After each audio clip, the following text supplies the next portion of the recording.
Yun guys, ano, ay bagong dating ngayon dito sa shop, rice cooker. Yung concern na mayari nito, hindi daw siya nakakapagluto at umiitim daw yung plate. Okay naman siya. Siguro itong itim, ano lang yan, yung meron lang silang pagkain siguro na napabayaan dyan na dito sa pan nito, kaya umitim. So tingnan natin guys. So dito tayong diretso na tayo. Gusto na natin ito kung ano yung ganito. So yan, testing natin guys para malaman natin sinong ganito, bakit nagkaganito. Yan, so testing natin guys. Saksak natin kung ano yung problema. So ayan, hindi talaga ito makakaloto kasi ito agad. Ayan.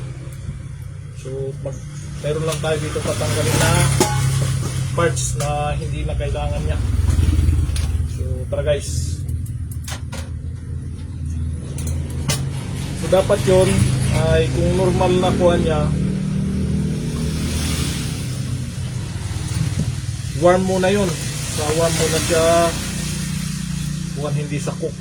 Sa cook agad siya, so hindi talaga makakaluto nun, gano'n na sequence. So dapat doon muna siya sa warm, tapos saka mo siya i-on yung kanyang switch. So mayroon tayo dito tatanggalin na pyesa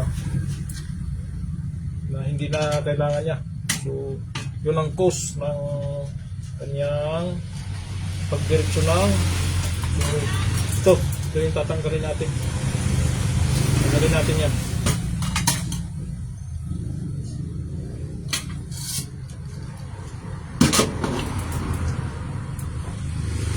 So ano lang natin to,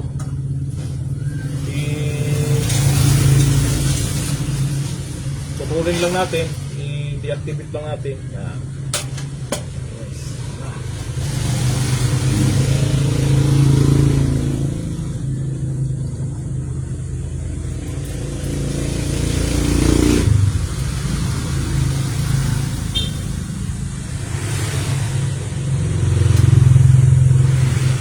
Yun guys, hindi na ninyo to tanggalin. So hayaan nyo lang guys, disable nyo lang to, itong pin na to, itong contact point, kasi ito yung na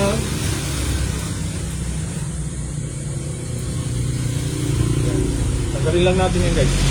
Tuloy natin yan. Hindi nyo yung ano, hindi nyo natanggalin kasi ito connected siya dito sa line 1 ng kabila. So kung ilalagay nyo dito, magkakaroon ng ground yan. Magkakaroon ng ground. Ayan.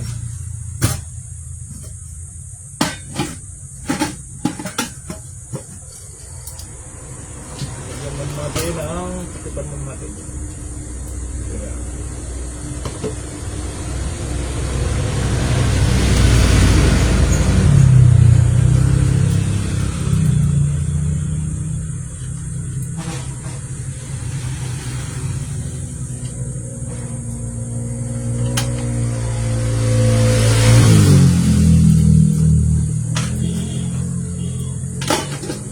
Guys, saksak muna natin yan. Ayan. So yan, yan ang normal na no.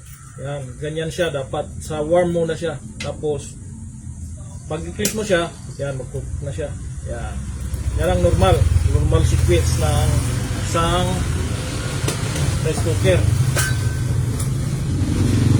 Minute ka agad. Goods na yan. So madali lang to guys.